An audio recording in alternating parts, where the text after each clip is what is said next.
On this all-new episode of Primetime Panthers, we sit down with head coach Paul Maurice to check the pulse on the team headed into December. What we're going to go through this year is going to test us so many times over and over again that once we get the handle on it, that's where our power is going to come from at the end. We will be a veteran, slightly worn, fairly angry team by the end of this, and that's what you want to be going into the playoffs.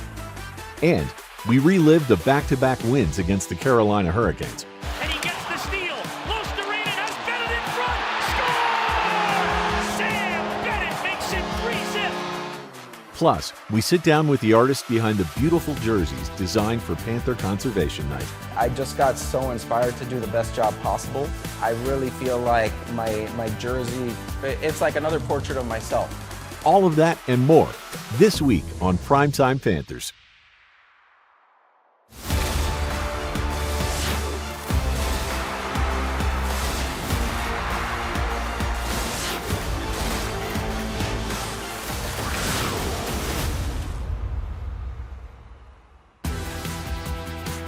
Primetime Panthers is presented by Anajar and Levine Accident Attorneys. Welcome into this all-new episode of Primetime Panthers. I'm Katie Engelson. The first quarter of the NHL season has come and gone, and your Florida Panthers are one of the teams to beat in the Atlantic Division. I sat down with head coach Paul Maurice to get his thoughts on his team's start to the season. Well, Coach, first, thank you so much for taking the time to do this. So many view Thanksgiving as a reliable barometer to see where their team is based on some historical data. Do you believe in the Thanksgiving barometer? I do. Nothing's guaranteed, and we've been outside it in the past and had great runs, and we've won a couple of conference championships doing it. But it's long enough out that each team will probably suffer through or benefit from. They're going to go on a streak, they're going to have some good hockey, and then they're going to have some they don't like, and that kind of gets them to where they are. So very, very tight in this year, especially in the Atlantic. I think that stays that way. I don't think there's going to be a breakout team, and I don't think there'll be a team that's out of it, which is going to make April incredibly interesting because I think we go on a run of about 8 divisional games in the last 9 that entire month. It's going to be tight, it's going to be hard. How would you describe the parity of the Atlantic Division? Yeah, I think there's a lot of really good teams that don't necessarily play a style of game that's going to draw a lot of attention. So we'll get very excited. You know, we get the Rangers and Carolina. There's some teams that will go on runs. We're a bit more of a grinding. We've become a grinding division. I think the Florida Panthers have something to do with that.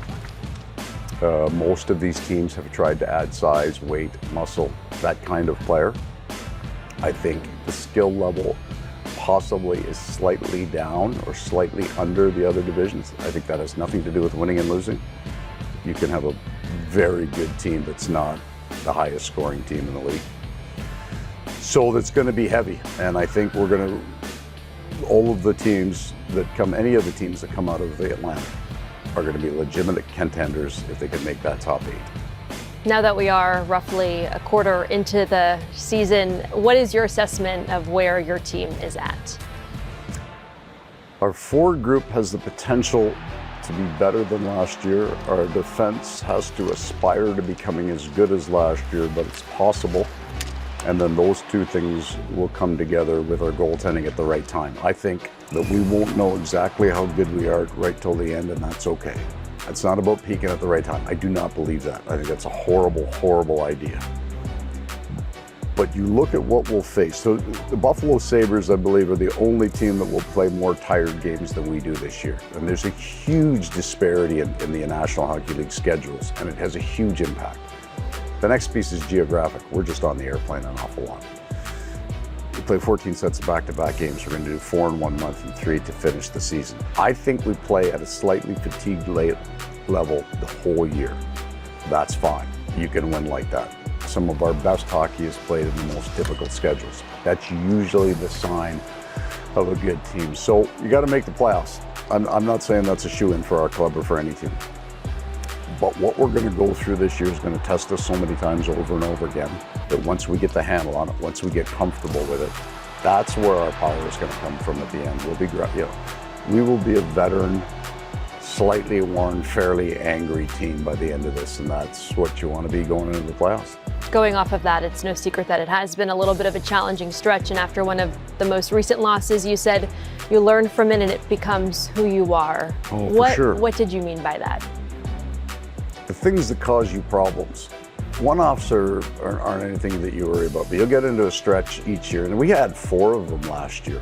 One of them was 12 games long. Then there's something systemic. There's a part of your game that's missing or it's just not good enough, and you have to make that piece better. So you're not trying to, I find if I got a different theme every night, I've missed something. There's another thing that's missing from your game that feeds all those other problems. And if you're playing whack-a-mole, you're not right.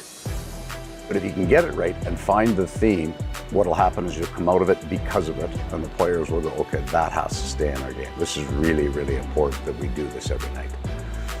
That's where we're at right now. There's a piece, but I've kind of known it. I felt there's a piece, even of it, whatever we were 11-3, there's a piece of our game that's been missing, and it's going to be a challenge to get it out. It's not particularly technical, and that's my job. Then we're not getting it done right now, so I got to get to work. Time for our first break here on Primetime Panthers. Coming up next, more of our sit-down with the head coach. He makes me a kinder human, because I don't think I'm a particularly nice person, but I work hard at being kind, but sometimes he doesn't, right? Like, he's hard, competitive, and kind, and we should aspire to that. Keep it locked. Primetime Panthers on Script Sports. We'll be right back. Welcome back to Primetime Panthers. We head back to the Baptist Health Iceplex to rejoin our conversation with Paul Maurice. Sam Reinhart is off to another incredible start. Last year, it took him 25 games to hit 15 goals, 15 assists. This year, it only took him 20 games. Yeah. What is different about Sam Reinhart this year at this time compared to last year at this time? There's another stat in there that I think really works to illustrate that. We're going to have played 17 of our first 25 games against teams that are in the playoffs today. So he's had heavy competition to do that. Maturation with he and Barkov, not that they were immature, time spent, experience together. I just think he's such a brilliant player. When we go back and realize that we've started 7-11, we're 7-12 right now. We're talking about a record number of games. We go to Finland, we come back. He does it on his brain. Like, he plays hard. He's a hyper-competitive guy, quiet but hyper-competitive. But he's so darn smart. He figures out a way to get it done, even if he doesn't have a lot in the tank. Another player you mentioned was Alexander Barkov. He's in his 12th season with the Florida Panthers. This is your 3rd year coaching him. Anything in particular that surprised you maybe about Barkov? Bill Zito said to me, wait till you don't know how good he is. And I'm thinking, I think I watch a lot of hockey. I got a pretty good idea how good he is. And I did, but I didn't understand what he's saying. He's just a culture driver. He is a unique man as a captain, that gifted with absolutely no ego. Really, truly. And you know this, Katie, because you work with him every day. But it's so unusual. It's hard to explain to people outside of pro sports that you could have this very, very successful player, individual awards, Stanley Cup champion, and he is just brilliant to work with. Like, he's so open, so accepting. But I'm not saying he's casual or light. He's just as intense as everybody else in his own way. What he does to himself, how hard he pushes himself, how badly he wants to be good for his teammates. That would be the thing I don't think you can see from the outside. When you need to see it. I think he does all of this for his teammates. I mean, he is genuinely an egoless man, but that shouldn't be that. Like, he's driven to be great too. Like, he wants to be great, but I think it's for his teammates. I think it's for the people around him. He wants to perform for them. It would bother him if he lets them down. It's not, I didn't score tonight. We didn't win tonight because I didn't do this. So he's been a kind of a case study a little bit. I've never met anybody like him. I'm really fortunate. We're so fortunate here. And he makes me a kinder human. Because I don't think I'm a particularly nice person, but I work hard at being kind, but sometimes he doesn't, right? Like, he's hard, competitive, and kind. And we should aspire to that.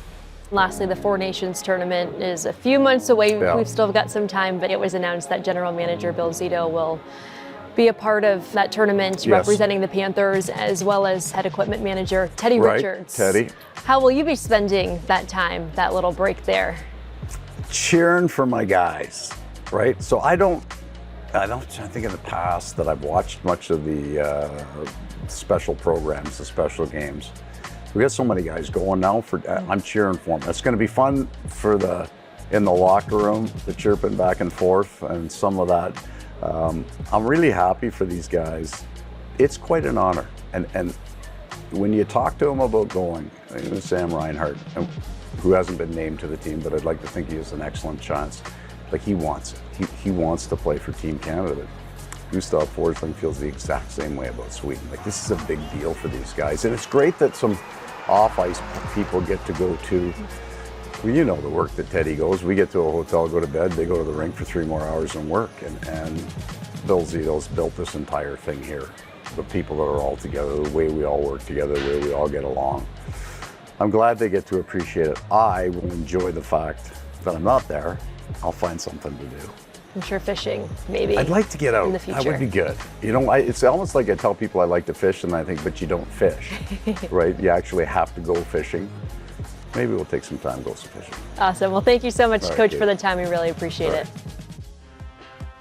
right. Time for another break here on Primetime Panthers. Coming up next, we relive the 2 dominant wins against the Carolina Hurricanes. Primetime Panthers is presented by Anajar and Levine Accident Attorneys. Take back control of your life. Call 1-800-747-FREE. Keep it locked. Primetime Panthers on Scripps Sports. We'll be right back.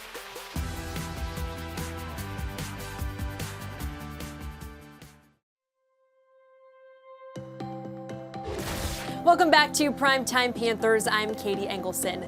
While everyone was catching up on Black Friday deals, your Florida Panthers were looking to build a winning streak with back-to-back games against the Hurricanes.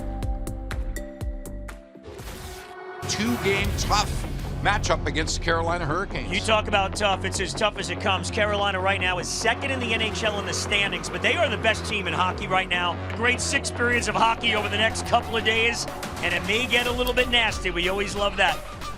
Oh. Big hit, Kachuk. Boquist gloves it down, backhander score! Jesper Boquist beats Martin on the first Panthers shot on goal. Stretch pass, breakaway, and they score! Seth Jarvis on the backhand. Carolina couldn't get through the neutral zone. They'll try here, but Barkov bats it back the other way.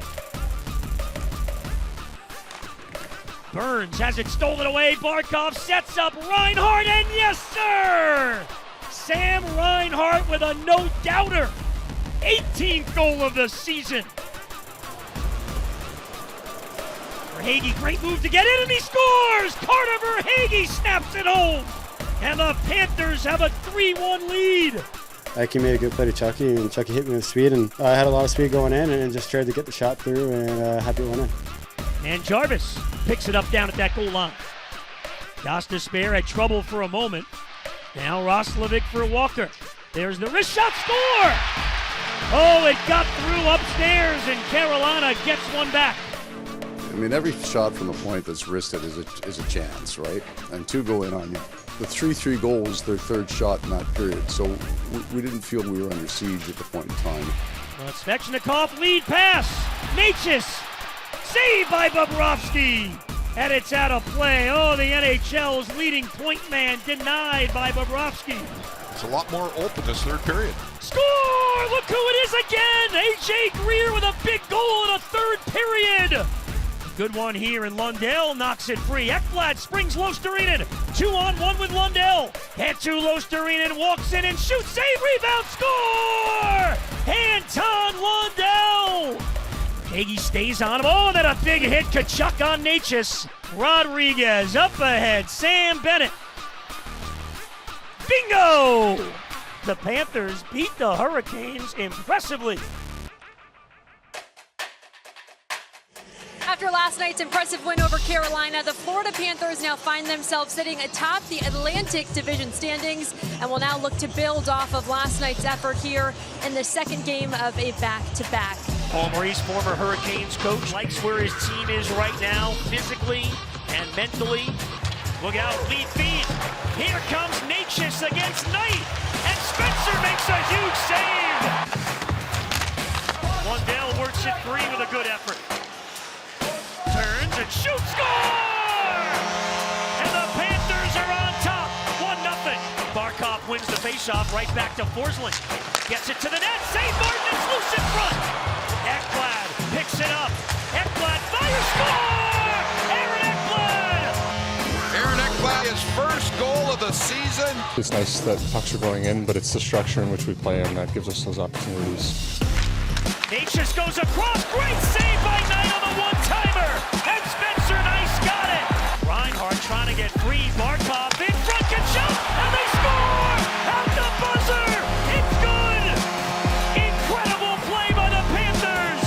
You know, the whole game, we stuck to our game plan. Getting on the forecheck, being physical, getting pucks in net, and obviously Niner, snow side, made some great saves. The Panthers are putting on a defensive clinic again in the third period. Lundell all over Gostisbehere, and he gets the steal. Losterinen has got it in front. Score! Out of the box and into the net. Sam Bennett makes it 3-zip. And we feel especially good. Spencer really strong. And the power play kind of changes the game for you. On the wing, it's Sam Reinhart. Back for Tkachuk. In front, Barkov for the tap-in. More than 3 minutes apart in the third. Here comes Greer. Boquist with a chance on the backhand. Score! Adam Boquist. His first goal as a Panther. And it's 5-0. Nate Schmidt looking to get into the act. Score! Deflected in! 6-0 Panthers. And the Panthers win it 6-0 and sweep the weekend home and home.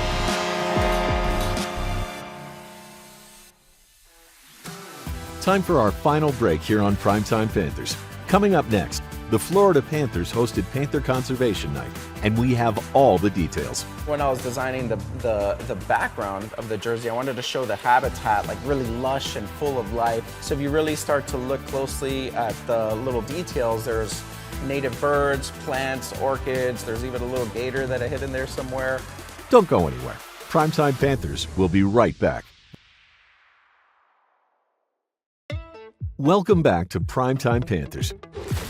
This past Saturday, the Florida Panthers hosted Panther Conservation Night in an effort to highlight the endangered Florida panther and what several nonprofit groups are doing to help protect the animal. The Panthers had special jerseys designed for the night, and we sat down with the artists to discuss the inspiration.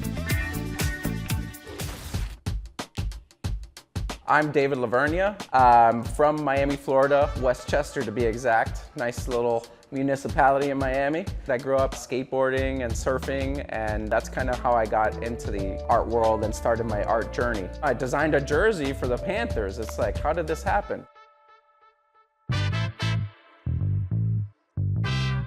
There are so many people moving to Florida, and the habitat loss that comes from that, it's really heartbreaking to see the impacts on the panther population in the Everglades, in Panther territory. The numbers became very low, and the more we can be aware of this iconic species, the better we will all be in terms of our health and our ecosystem health. My main thing is always conservation in everything I paint, because I try to inspire others to kind of focus on that as well, whether it's the regular civilian or a developer. I'd like to kind of inspire that into every development somehow and like keep that in mind.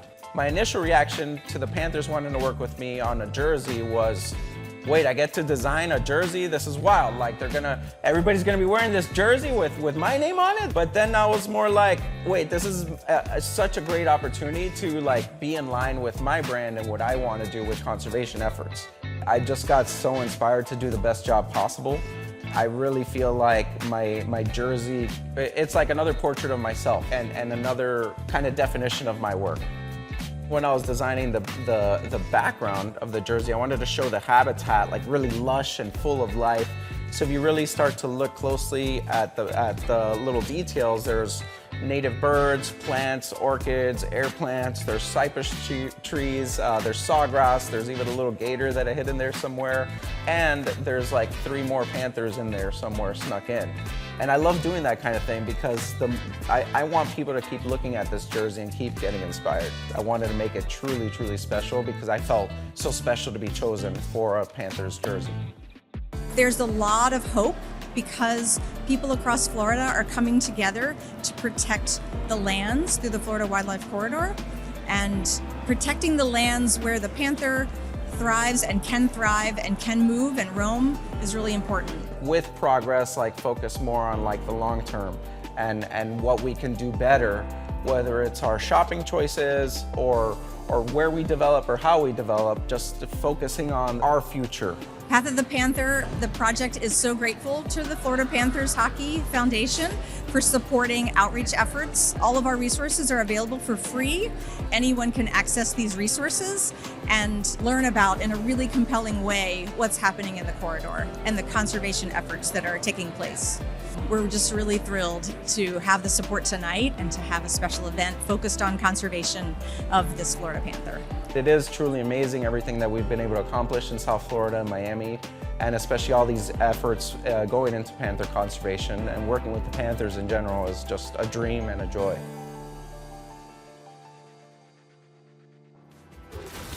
That does it for this week on Primetime Panthers. Be sure to tune in next week where we sit down with Matthew Samoskevich and relive his very first NHL goal. We'll see you next week right here on Scripps Sports. Primetime Panthers has been presented by Anajar and Levine Accident Attorneys.